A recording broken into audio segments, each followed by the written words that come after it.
one ethnicity or, you see everything basically. Okay. Well, yeah.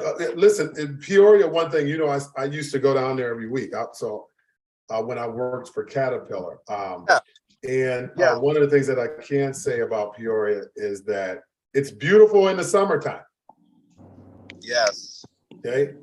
It is a mother in the wintertime. If you're just joining, welcome to Tea and Conversation. Listen, I don't know who all is going to be. Well, I do know some of the people that are going to be on here, but I also know that we have a special guest who is going to be coming on besides, hopefully, Richard Irving. Richard Irving has been invited. I did not make contact with him to confirm today, but Richard Irving is supposed to be our special guest, Mr. Decker, and he is supposed to be on here. He's still the mayor of Aurora, but he is no longer a candidate running for office. But it would have been nice to be able to have him. It'd be nice to have him join us on Tea and Conversation and just talk candidly about some of the things that are going on. Mr. Campbell, while you're on the road, are you driving back from Peoria? Because I want to make sure you're safe. If you can't have your camera on, I know that you want to see my charming face, but you can. I'm not. That was actually on Saturday, so okay. We've already been down and done that. Okay. So I am going to be on the way home soon. So I am going to be listening in without camera. Okay. All right. Okay. I just want to make sure. We want to make sure you're around, okay? Because as much as you drive me crazy, I wouldn't know how to live without you, okay? So we want to make sure that you are around and safe.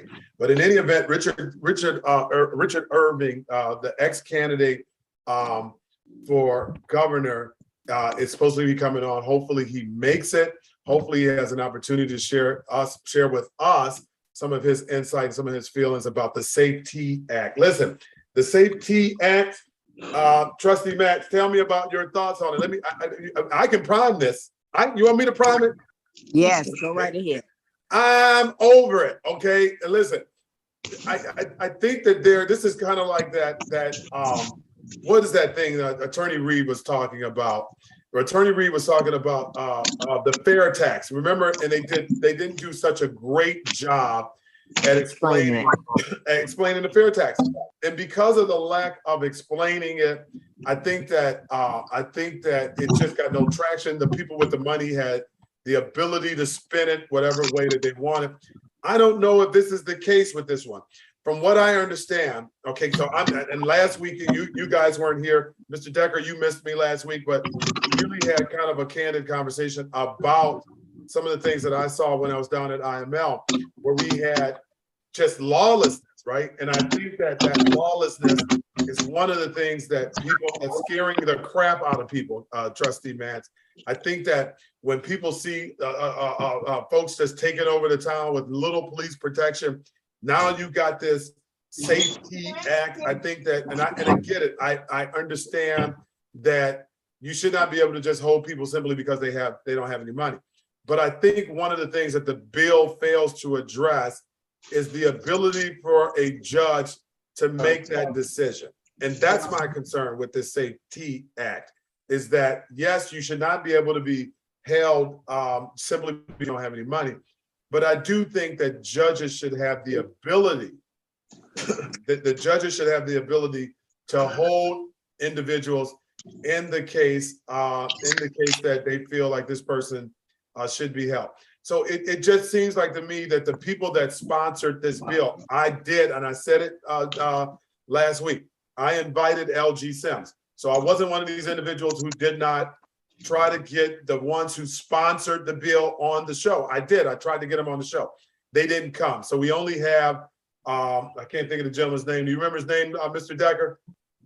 If I thought about it long enough, I'd come up with it, but no. Yeah, well, I'm certain that I'm going to think about it, but he was on here and he was explaining his side, and I think that he made a good case. But then after that, Cassandra, I saw you down there. We're walking down in downtown Chicago, and the IML, and it was what some people would equate to a purge, right? I mean, just complete lawlessness. What is your thoughts, Trustee Matz, on this? So, hold on. Oh, can you hear me? I can hear you loud and clear. So and if you're just joining, welcome to TN Conversation, guys. I need you to like me on Facebook and on thing. People be coming to the show, but they don't even like. I feel like I'm what's that girl, Kendra G. You gotta like the page, right? Because that's how I get more and more people that start following the page. So hit the like button on YouTube and Facebook or whatever, because I need more I need more fans or whatever the reasons we do that. We need them, right? But in any event, Trustee Matt, what's your feelings about the Safety Act? Because really you saw it firsthand with me, and I understand why some people have some concerns. So the safety, I need everybody who is not talking to put their phone on mute. I can hear bags crumbling, everything. And this is important, what we need to talk about today. Well, the Safety Act, was signed into law last year, but it's going to become effective in January of 23, right? Yeah. And basically people don't understand what it means, what it's all about. And it's a lot of scare tactics out here. Yes. And so what it does is it eliminates cash bail. It no longer allows defendants to pay their way out of jail, regardless of crimes. And instead, it allows the judge to determine the pretrial detention. So if the judge see that it's something minor, okay, we're gonna let you cash out. But if it's not, then the judge is the one that sets the bail. So what they're saying to us out here is that everybody gets out. So I thought that too. So I thought that too. And Mr. Decker, please correct me if I'm wrong. But I thought that judges would have the discretion to set the bail. I talked to some judges, Trustee Matz. The judges do not have discretion. And that's my concern with the bill. It isn't, my concern is not the fact that people with no money should not just be held simply because they have any money. But I do think that I would hope that those different layers of policing, judges, prosecuting attorneys, whatever, with those different layers, that when it gets to a judge level, that if they feel that it's necessary for them to, hold a person, that they could make that decision without the law saying they can't, right? So we're having two different interpretations. Mm-hmm. What I'm saying is that it's not that people who don't have any money to bail themselves out have to stay. What I'm saying is that the judge makes that determination of who can bail themselves out, based on what the offense is.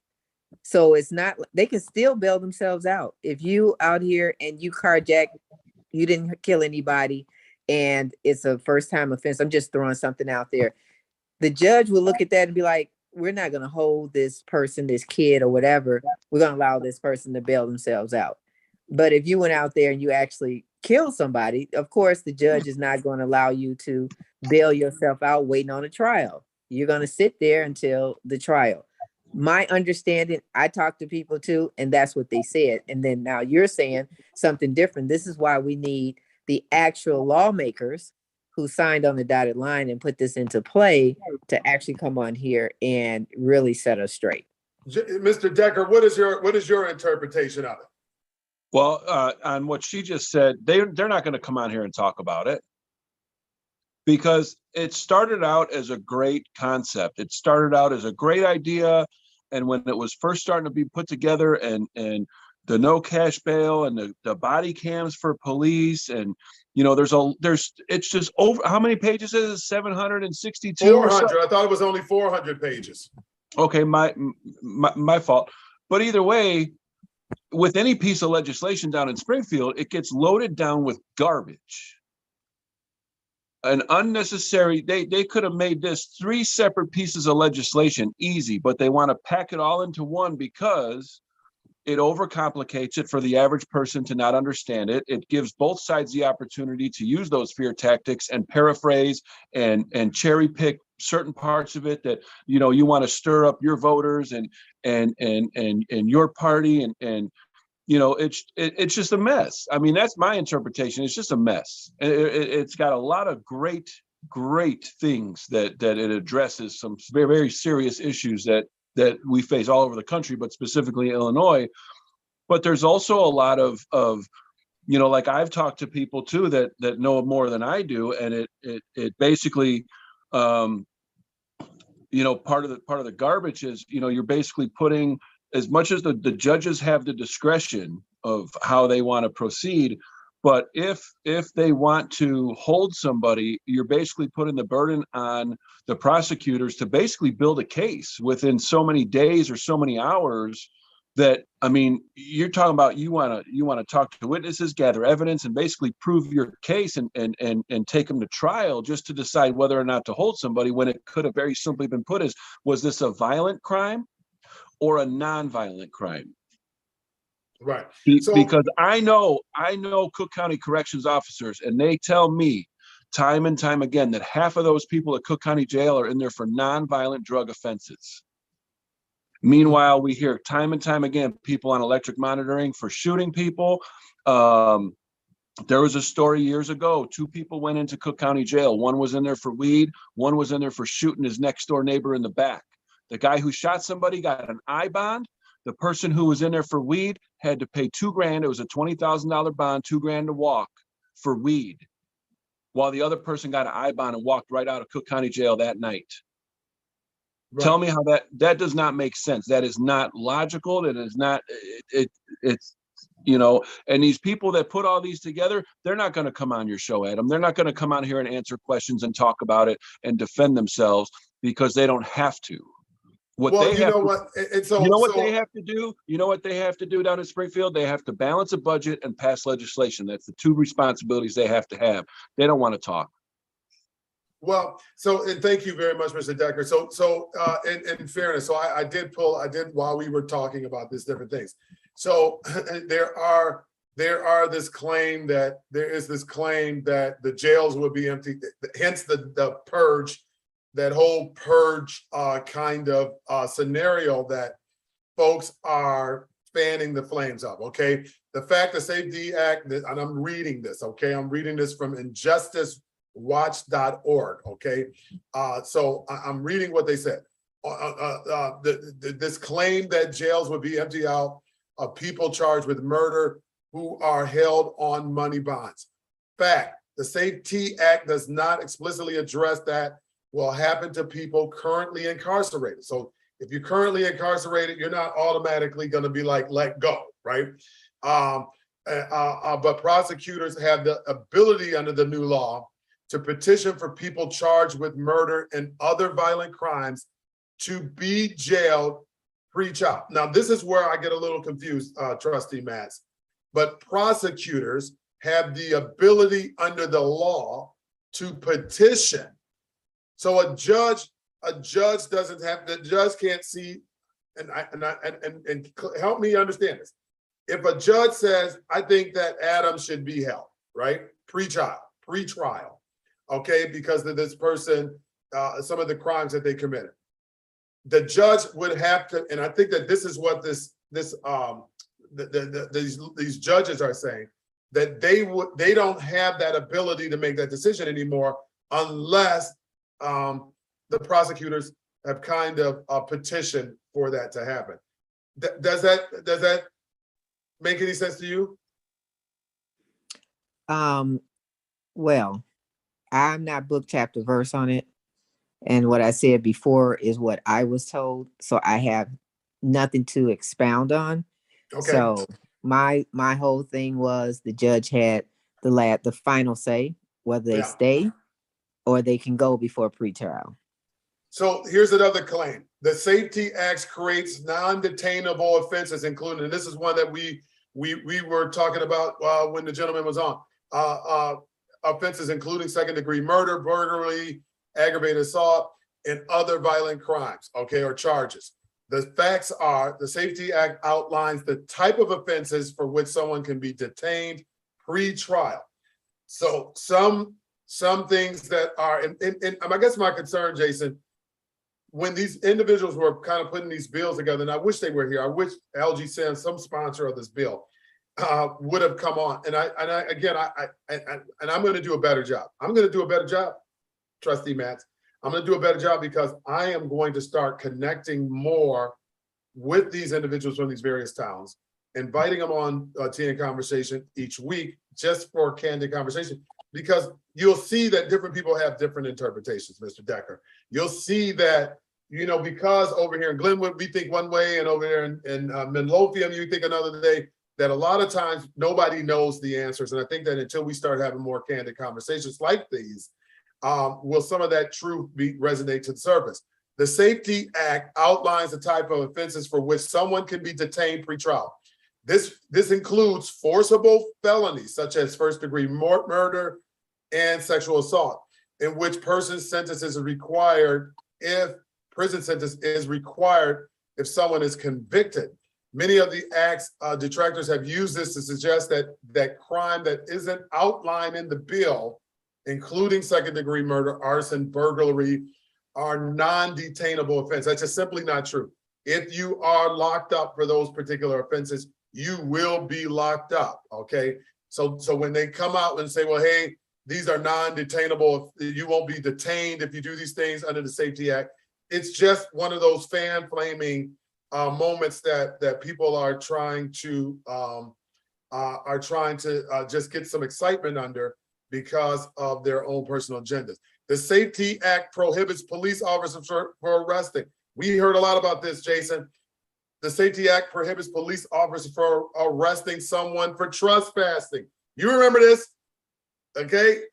And I even said, well, what about I'm in Walmart and I'm collecting petitions for and I saw a post that you had, Jason. We're gonna get to that, where you got a ticket for doing something. So we're gonna get to that.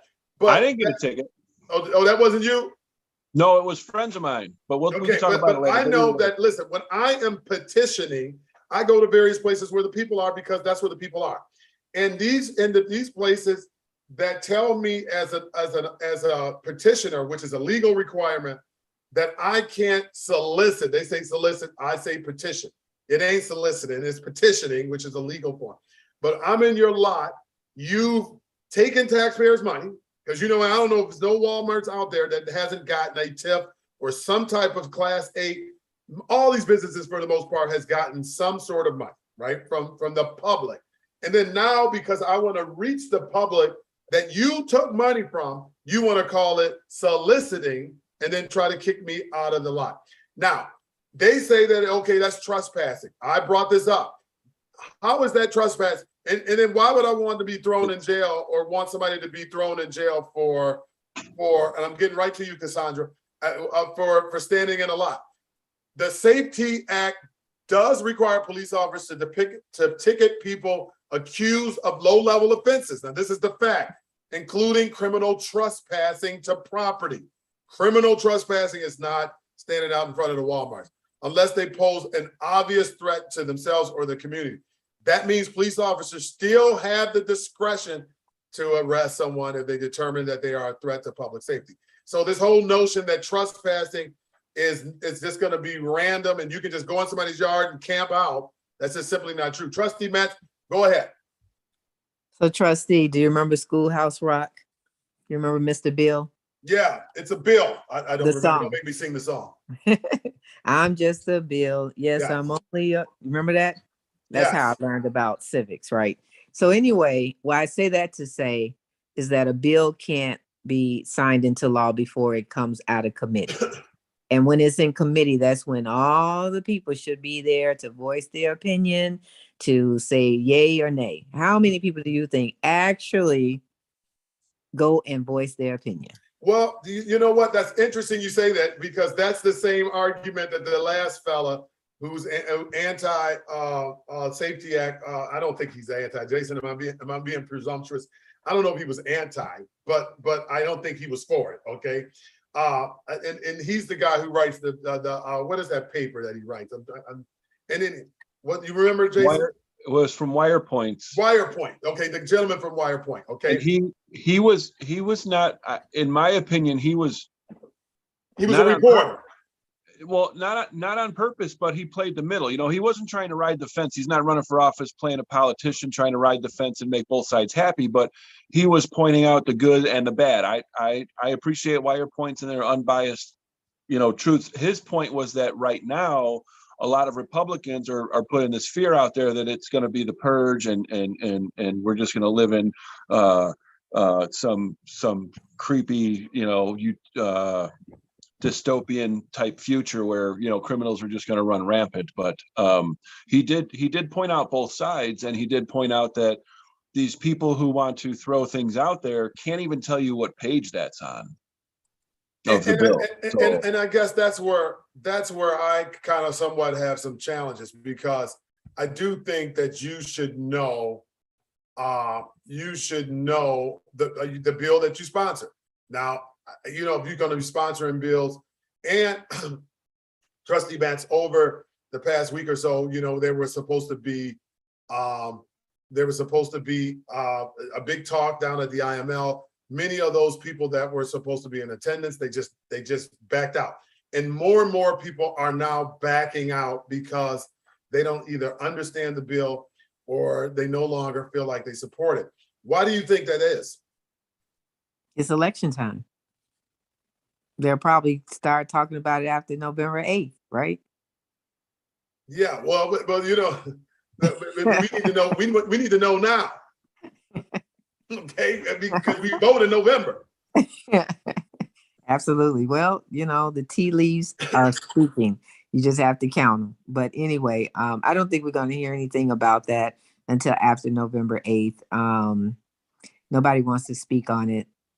It'll affect the way people vote. So there you have it. So I'm going to pivot just for a minute. And again, I appreciate you and all of you guys who are on Facebook, who are looking at the show, or on YouTube. I want to just take a minute. JB Pritzker, who has been doing some really interesting things as of late, made a statement. He made a statement more recently talking about a couple of a senator and another person, Email Jones, I think, and he said that they should resign. State Senator Jones, that they should resign. Jason, what is your take? What do you mean? Is that a political stunt? I mean, why did he come out now and say it? I mean, I'll give him credit, because very rarely do politicians from the same party openly criticize each other, but I think I can go on for this for a long time because it affects my personal race, right? And when you obviously, when you're running for office, you need money for your campaign, and somebody like me especially, I was called desperate the other day, and I said, you're right, I am desperate for money because I don't have much, and I would like to buy some more yard signs and flyers, but I'm not desperate enough to take money from a red light camera company. Yeah. I'm taking money from individuals who are blue collar working class people, who are my friends, family, neighbors, and some other people who, just got to know me within this last year, who donated $50, $100. But I don't care how desperate I am. I mean, you could throw 10 grand at me. I'm not taking it if you're from a red light camera company. I'm not taking it if you're from a prison for profit group or anything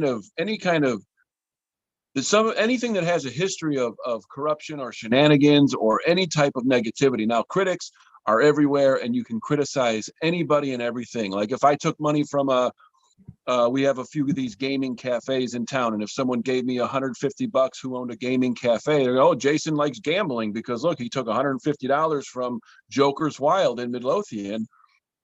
I'll back that up. I'll own it. I made a choice. I took money from a gaming cafe because people are adults and they're allowed to gamble. And now if you said, well, that owner is actually a child sex offender, or he was, involved in some child sex, then no, I would, if I found that out after the fact, I would quickly return the money. But at the same time, these red light camera companies, I got a whole list of news articles and names of candidates and politicians and all kinds of office holders who are all facing indictments and investigations and resignations and on top. So I just wonder, why would you take money from them? You know, I mean, you're going to get. Jason, do you think they? And I appreciate that, but do you think because of the pressure from the governor that they resign? Hell no. Pardon my language, but no. Listen, I want to read, and again, thank you for joining TA Conversation. Integrity, this is Governor Pritzker. Integrity is essential to public service, and corruption for personal gain and abuse in private or public is unacceptable, the governor said in the statement. State Senator Emil Jones was hit with a federal bribery charge. I literally thought that when he did this, actually some of the language that I've seen over the past couple of weeks, or past couple of days rather, makes me feel like he's going to do some plea or what have you. Tuesday, hit with federal bribery charge. Tuesday, after the Southside Democratic allegedly agreed to protect the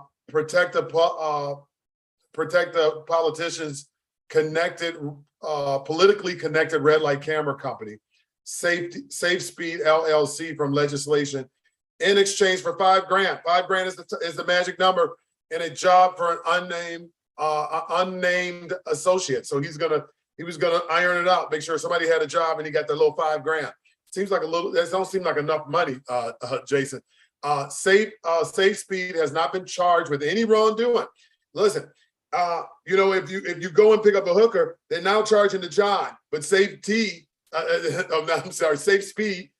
wouldn't be considered the John, I guess.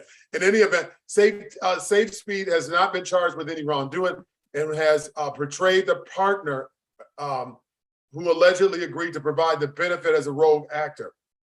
So they kind of helped the spearhead this because of whatever. Jones is also charged with lying to the FBI about the alleged bribery.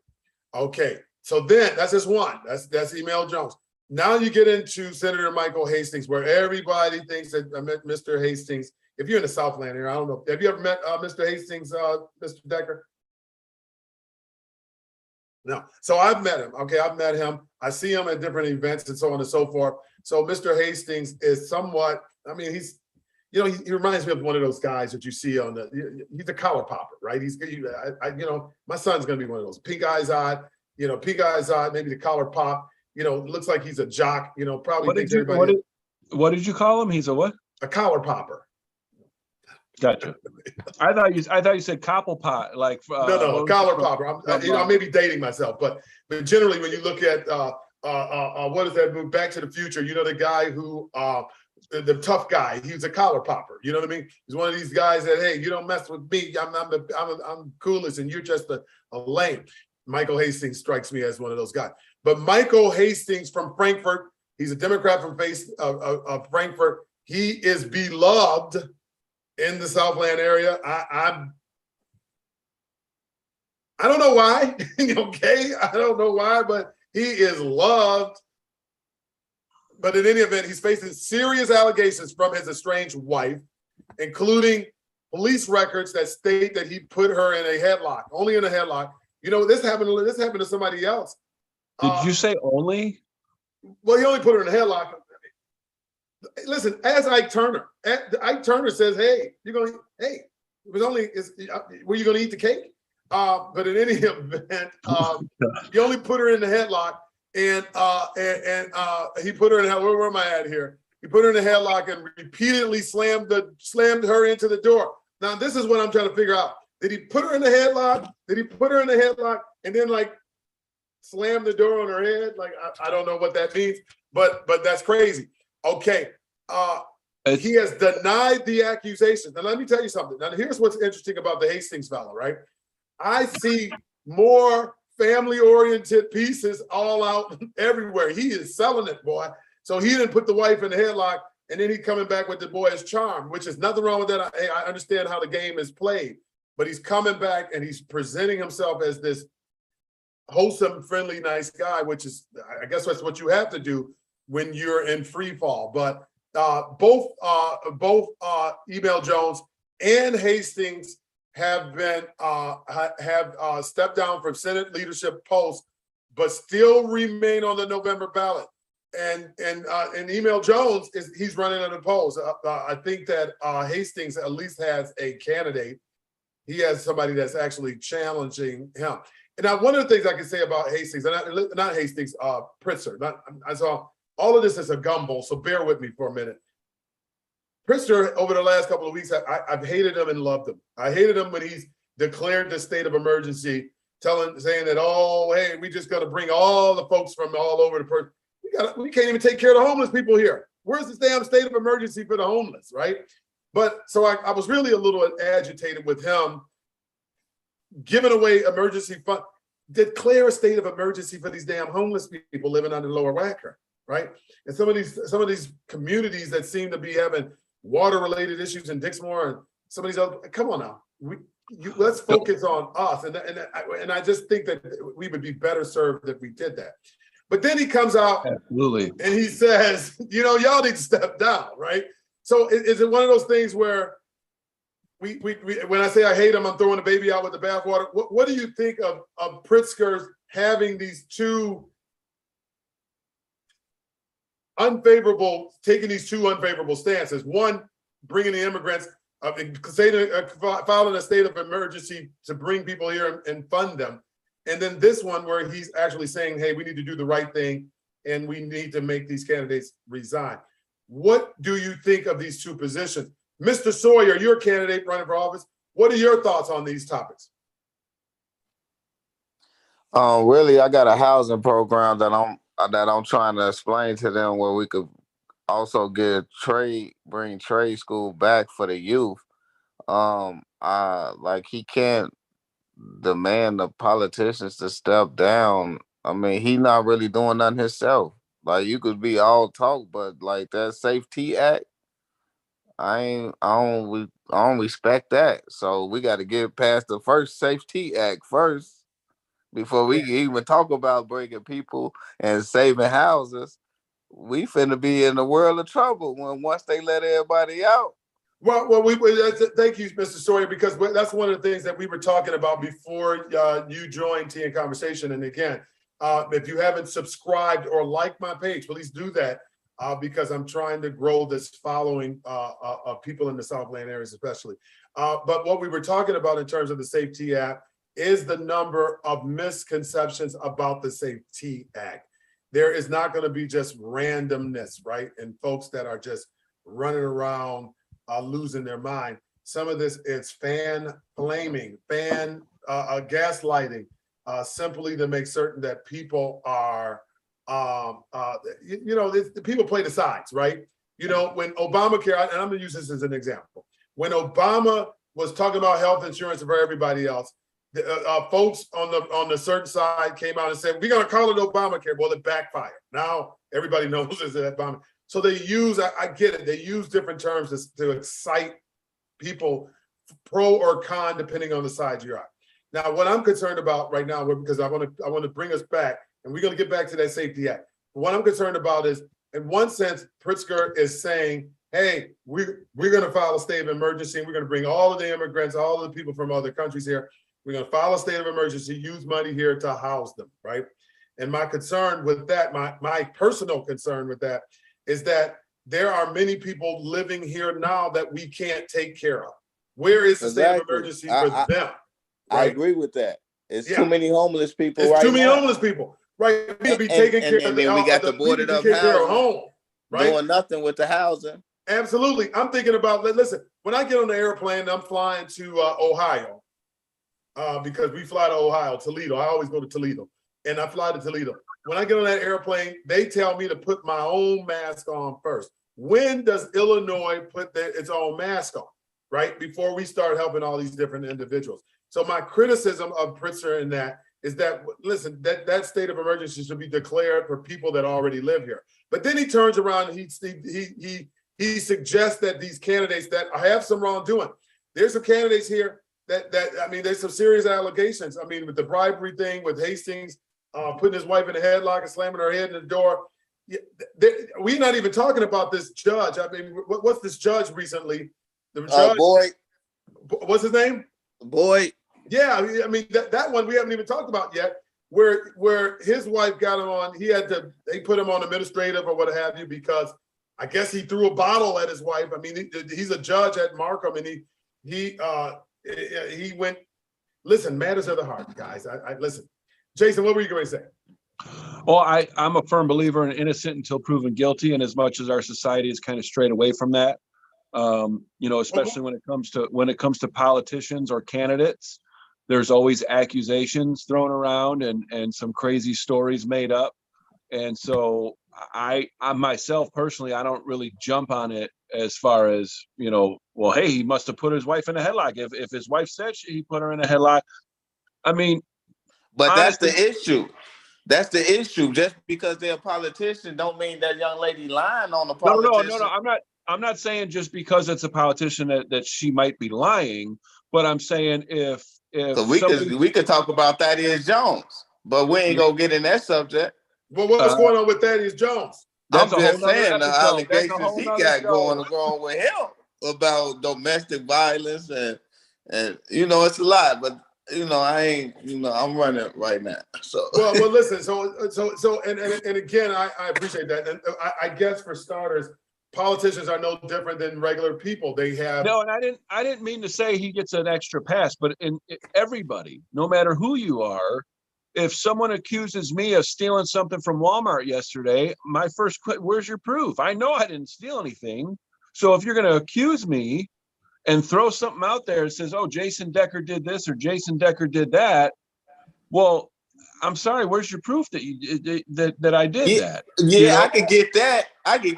Because that was my point. I'm not saying he gets a pass, and when it comes to domestic violence and as Adam said, he only put her in a headlock. I mean, you could break somebody's neck.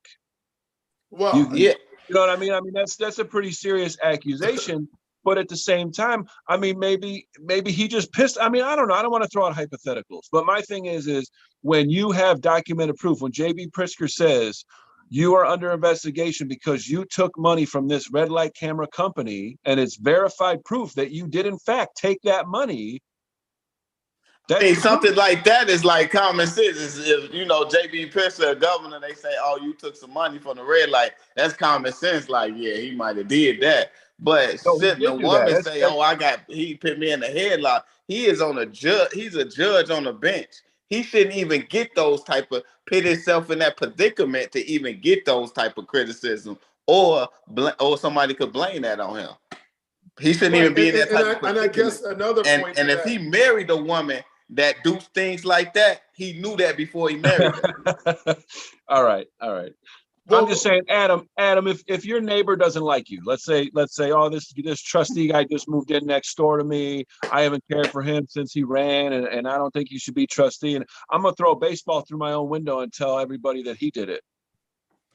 How do you handle that? How do you handle that, Trustee Winston? But are we and Mr. Decker, and I appreciate that, but are we in our way, are we saying, because what your example reminds me of is a person being assaulted, and we're saying, well, she shouldn't have wore that dress. No. Take away the domestic violence with the judge. I'm just saying in general, when people are accused, to automatically jump on the person who's accusing the person and just take it as a fact, you can say, wow, that's pretty crazy accusation. I hope you got some proof to back it up. Because if somebody told me that Adam Winston went and broke out all their picture windows one night because he was pissed drunk and didn't know any better, I'm going to say, well, I know Adam. I don't think he would do that. But do you have it on your Ring doorbell camera, or you got some cameras you can show me Adam Winston broke the windows out? Because I don't think Adam broke them windows out. You see what I mean? Right. It's innocent until proven guilty. Right. Well, okay. So let me finish reading. So Senator Jones, blah, blah, blah. Because I don't know if we got into Hastings has not stepped down from his role as the chair of the Senate Energy and Public Utilities Committee, a post that pays him $11,000 a year in addition to his annual base of $72,000. Okay, Jones is still receiving that base salary, but is forfeiting the extra pay to serve at a committee chair. Neither Harmon nor the governor had the legal capacity, so the governor can't legally force his resignation. and Harmon declined to disclose whether the Oak Park Democrat has personally asked either Jones or Hastings to step down. The gravity of the accusations require immediate actions and consequence, which is why the Senate president demanded and received resignation from their leadership posts. How is it up to these individuals and their constituents to determine their futures? This is what the article is saying. Hastings on Thursday denied any wrongdoings while also vowing to win another term in November. So he's running against a Patrick Sheehan, a Republican from Plainfield Police Department. Okay, he also works in law court. The allegations made are baseless and without merit. So Hastings is saying they're baseless. Hey, I look forward to serving the best interests of my heart. The voters can choose between a public servant who serves selflessly and his country in a community for 25 years, or magna extremist. So is Patrick a magna? Is he a Make America Great Again extremist who wants to take away a woman's fundamental rights? Hastings gave up an unpaid role on the Senate. Okay, so I'm not going to get into that. So we do know that more recently there was an article that also I don't know that when you settle a lawsuit, does that mean? I mean, do you settle it, and does that? I don't know if they're all connected. Okay, let me just say that. But there was a lawsuit that he his office ended up paying out quite a bit of money to settle a lawsuit. In any event, you're just joining us on TN Conversation. Welcome to the conversation. I don't know what's going on, why this is acting really difficult to post on Facebook. But in any event, the Safety Act, Mr. Sawyer, I wanted to get back there for a minute because there are so many different things. Oh, wait a minute. Before we get there, I need to clear this up, okay? The judge who was accused of throwing the bottle at his wife, what was his name, Mr. Sawyer? Boyd. So even there, I mean, I think that this person got stitches in her face from what I understand. And this is just what I'm reading. I don't know any of these people. I've never seen them outside of seeing them at the courthouse. But I don't know. Is this because of COVID? Trustee Matt, was this about the COVID? Okay, Mr. Decker. Okay, are people just having difficulties right now? Maybe it isn't. Maybe it's nothing hunting here, right? Maybe it's just a bunch of folks that just having difficulties after getting over the post-COVID era. I was on mute. I had not been aware of Judge Boyd throwing any bottle at his wife. This is new to me. I'm just hearing that. If Mr. Sawyer can say, when did that happen? Is that in the newspaper? Yeah, it was in the paper. So it was no doubt in the paper. Recently, I think last week it happened, and he has now been he's been removed from his seat. Really? Yeah. Mm-hmm. Well, that's all connected to the Me Too movement. Zero tolerance of that. He was arrested he was arrested and held on bond for domestic battery charges. Nope. Yeah, I was just reading it actually. Yeah. I was trying to send it to you, but I can't. Yeah. So I don't know. I guess this is unfolding. But anytime a judge, and I don't know what department he worked in. As criminal defense. He's a criminal judge in Markham. So in some ways. So he's facing a misdemeanor count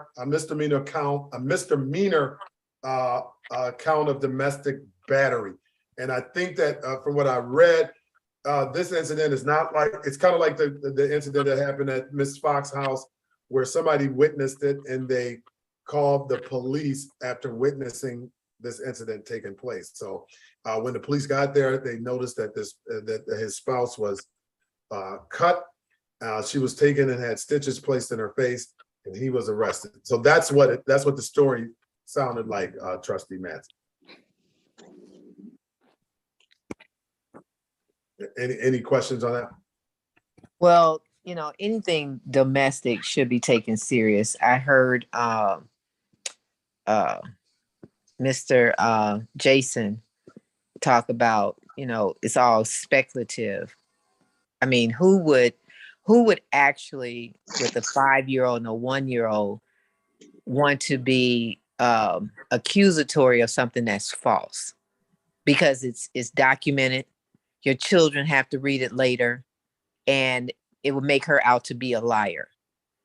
And just like Governor Pritzker said, there's a level of integrity when you take the oath, and it starts at home.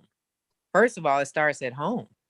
If you can't be cordial, you can't be loving to someone in your home, what does that translate to? How can you not transfer that out into the public? Right. So, it's not until you're proven innocent. The whole world is you're guilty until proven innocent. At least it is for Black people. Exactly. Right? And he over a lot of Black people's lives. Yeah, exactly. So now all of a sudden we giving him the benefit of the doubt. Really? No, we're going to go with this. And what we need you to do is, like everybody else, like with the police, when we tell them, they give them a leave of absence with pay. How about we just give you a leave of absence with no pay, and then we'll let this play out? So that's what the resignation is. Well, is that in some ways like saying that they're guilty? And I'm going because we're talking about the Safety Act and we talk about a lot of different things. Is that almost like we're saying that they're guilty before they actually are? Yeah, well, that's what happens with Black people. I'm just going by what's good for the gander is good for the goose. Let's just all play by the same game. We're all guilty. I mean, we're slamming Senator Emil. I mean, it might be a misunderstanding. He hasn't had his time in court yet, but we're saying, okay, we got you on camera. Didn't R. Kelly say, "Don't believe your lying eyes"? That ain't me. You know what I'm saying? At least you can play it out. You can go to court and let's play this out. Hey, I want to use R. Kelly because that was the best example. He got off because he was like, "That's not me. You're watching." And he was able to get off. So what I'm saying is, I think Bill Cosby said the same thing too. Go ahead. Yeah. But what I'm saying is that the scale is tilted. It's tilted real heavily on Black people. But then when it comes to white people, we're going to give them the benefit of the doubt. I mean, really? Let's just all do the same thing. We're all guilty until we prove ourselves innocent. So meanwhile, we need you to step down. We need you to resign, and we need to believe the police report that your wife put out there. Mr. Because Decker, other than that, we're leaving her in harm's way. Mr. Decker, you had your hand up, Mr. Decker. What were you saying? I don't remember which part, but I mean, obviously, as always, I got a lot to say. But ultimately, again, I'm not trying to give the man a pass. Domestic violence is very serious. I have people that have been involved with domestic violence, and it is very serious. And people should be held on the side while the investigation is done. Now, if there's a woman who got a bruise on her face, and I mean, we can all jump to that conclusion and say, yes, obviously, she didn't fall down the stairs. And I guess I don't know how to say it, but when you say let's just all do it the same way, why don't we do it all the same way the other way? Why don't we start leaning towards let's help people become innocent until proven guilty? Well, meanwhile, back at the ranch, that's not how it's been played out. So no, you're right. And I know history. I know history, and believe me, I don't disagree with you. Yeah, but it's not even history. It's today. It's happening today. It's not history. It's today. So let's just keep with that same energy going. While all of a sudden now we need to throw everybody under the bus instead of picking some people out from under it. You want to throw everybody under it. No, I was just countering what you said.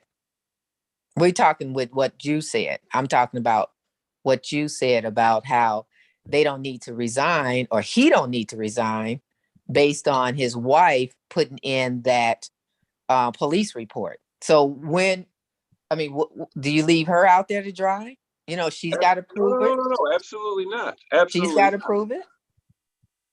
This is a woman with a 5-year-old and a 1-year-old. I just can't imagine. You got forever to be in a situation. You got a 5-year-old and a 1-year-old.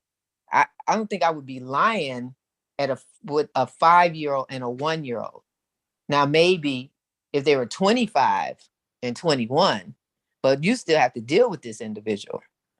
Or if there was history of infidelity. I mean, there's a lot of factors involved. And again, I'm not trying to take away anything from the seriousness of any situation whatsoever.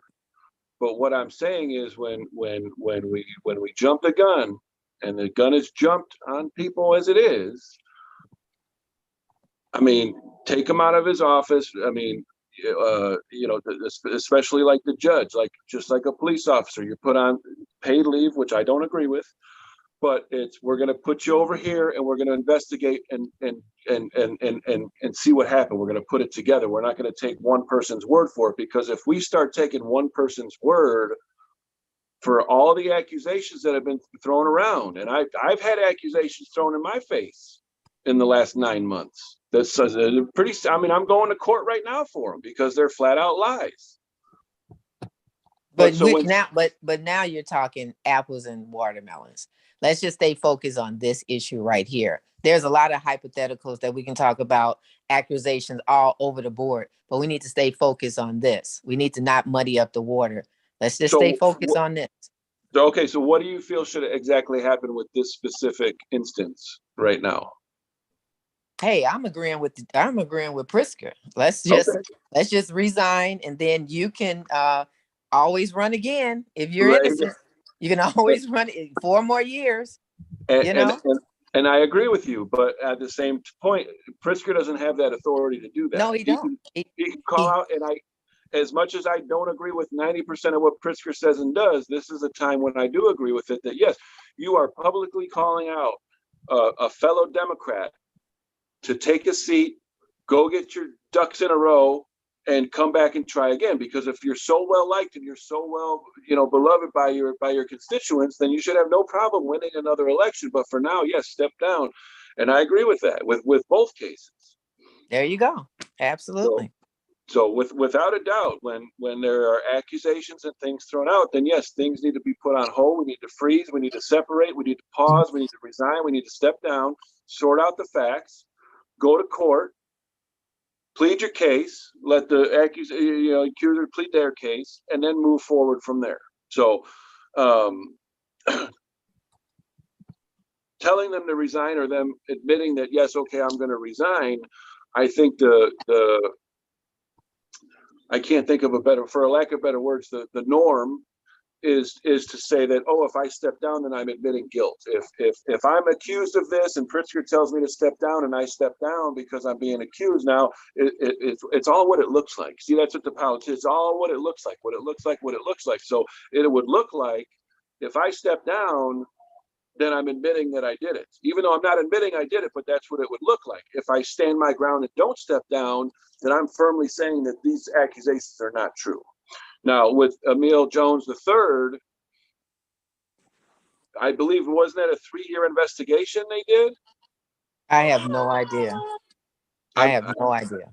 I think that it was a 3-year investigation. So they had been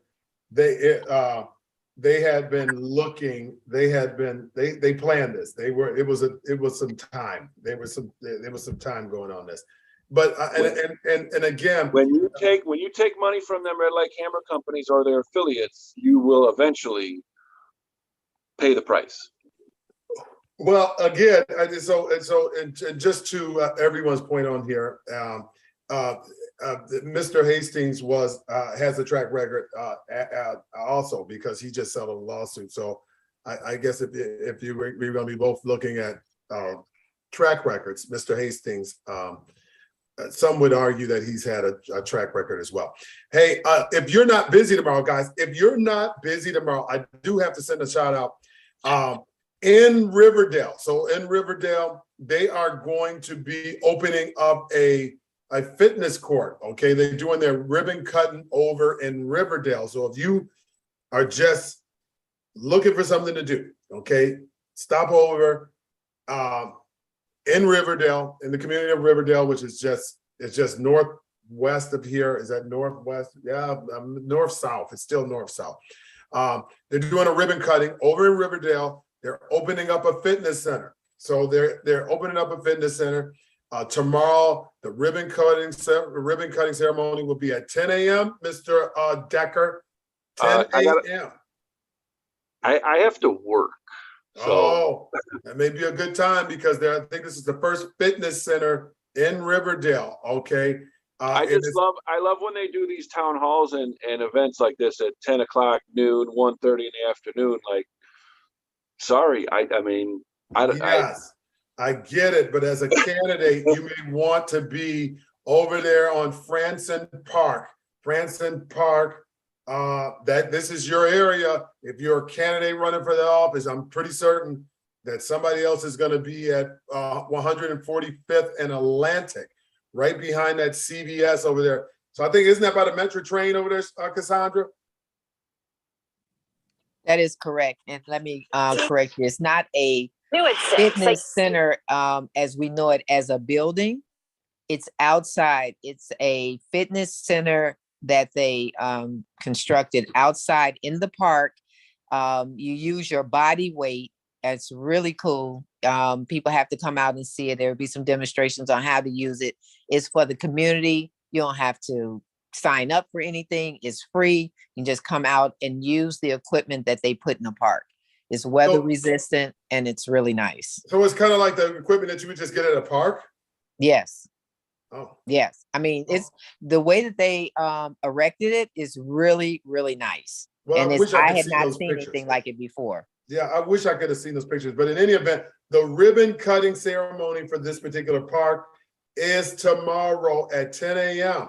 So I mean, if you are a candidate, Mr. Sawyer, your candidate, Mr. Decker, if you're a candidate, period, you may just want to pop your head in, even but for a moment.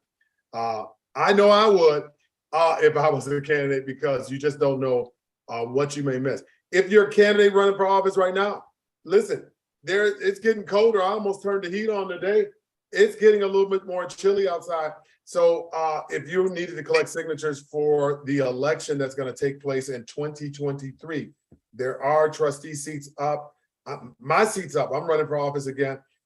There will be elections again, not November, then you would have another election in April. So you need to be at some of these events like this one, where you can meet constituents, get your petition signed while you run for office. So hopefully Michael Smith, I don't know if you know Michael Smith, but I think he's a guy who's running for office over there in Riverdale as well. He is good people. Yeah, he's good people, but hopefully he knows about this event, because that would be one of those events that he should probably attend.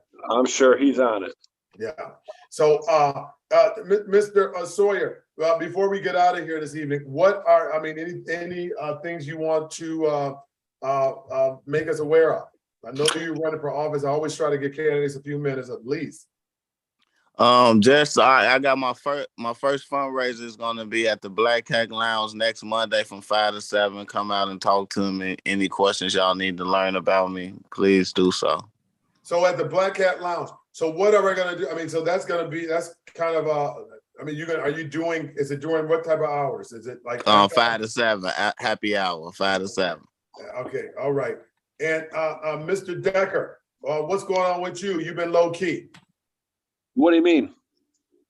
No, you know what? Somebody brought that up. I think my mayor, actually, I was over at his house on Saturday and he said, "Hey, where you been door knocking? Because I haven't seen you post." I said, I learned to kind of start moving a little more in silence, because when I post every single day where I'm at, what I'm doing, where my signs go up, it's giving myself away. So I am working very hard. If I'm not on the street, I'm on the phone with somebody. I'm utilizing TikTok a little more as much as I'm 41 years old. Social media. Are you boiling NyQuil and chicken together? No, sir. And to be honest, I cannot do cough medicine. So just those pictures I've seen on Facebook just kind of make my stomach feel a little uneasy and just, ugh. So, but no, I've been hitting them doors, trying to get signs up pretty much everywhere I can. I've had a few people reach out and say, "Hey man, I've seen all these signs over in like in the city."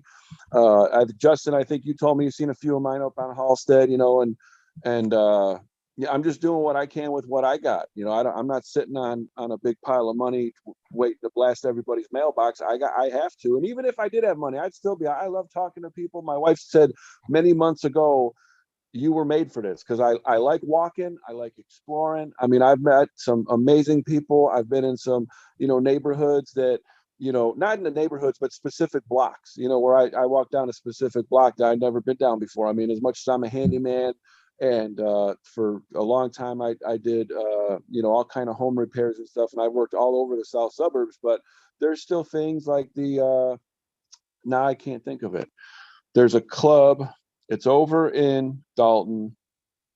It's an outdoors club. It's kind of like the Elks or whatever, but in the middle of this neighborhood, you just walk down and the block kind of ends and turns, and it does just like a dog leg to the side. And this fence is all like, got the vinyl sheeting on it, so it's kind of private, but through one little crack you could see, and there's like a dock and a lake and some pontoon boats. And so I had to get on Google Maps and explore, but anyway, knocking on doors, talking to people.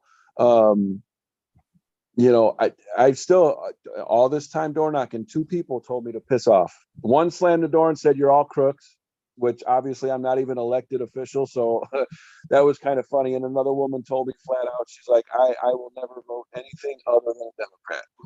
So. Mr. Sawyer, I got to come back to you. One of the questions that I'm getting is, where is the Black Cat Lounge? Where is that? On 115th in Marshfield. 115th in Marshfield. Okay. And is that how is the attire? I mean, you can wear anything. It's just, you can wear anything. It's no set attire. Okay. All right. Any Trustee Matz, any other housekeeping? Anything else? Anything that we need to close out before we end the show? All I would like to say is domestic violence, harassment, bullying needs to be taken serious. The victims are the ones that have to prove their innocence, while the assailant gets the benefit of the doubt, i.e. Mr. Decker. And that's just unfair. And that's just, it's unfortunate that